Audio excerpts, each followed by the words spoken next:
দিনগুলি বড় হাসি মাখা ছিল সেই সে ছোট্টবেলায়। বাবার সঙ্গে আমরা দুভাইয়ে যেতাম রথের মেলায়। চৌধুরীদের বাড়ির লাগোয়া মাঠেতে বসতো মেলা। কত কিছু ছিল, কথা বলা পাখি, রিং ট্রাপিজের খেলা। মাস্টার যোগু দুটো হাতই কাটা, পা দিয়ে করতো রান্না। একবার তার কাটা হাত দেখে আমাদের সে কি কান্না। এই জন্যই ছোটদের আমি কখনো আনতে চাই না।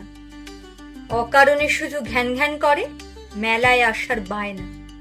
দেখতো তাকিয়ে, মেলায় এসেছে তোর মতো কেউ পুঁচকে? বাবা বলেছিল, রেগে মেগে আর চোখ মুখ ভুরু কুঁচকে। আমার কি দোষ? দাদাও এসেছে, ওকে বকছো না কেন? যত দোষ শুধু আমারই দেখছো, ওর দোষ নেই যেন। দাদা আর তুই? দাদা টুয়ে পড়ে, তুই আগে টুয়ে ওঠ। দাদার মতন রোজ ভোরে মাঠে 3-4 পাক ছোট। দাদাটাও কত পাজি ছিল সেটা এখন বুঝতে পারি। আমাকে বলতো, আমি হলে তোকে রেখে আসতাম বাড়ি। কি কষ্ট যে পেয়েছি সেদিন, চোখ ফেটে জল এসেছে।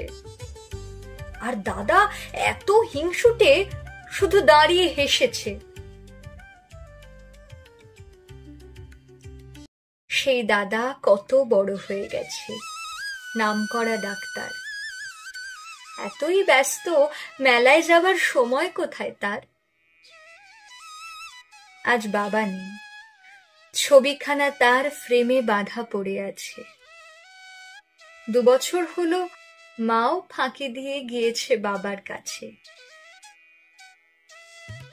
আজও মাঝে মাঝে আষাঢ় শেষের বর্ষা মুখর বেলায় ওই পথে গেলে মনে হয় ছুটে যাই সে রথের মেলায়।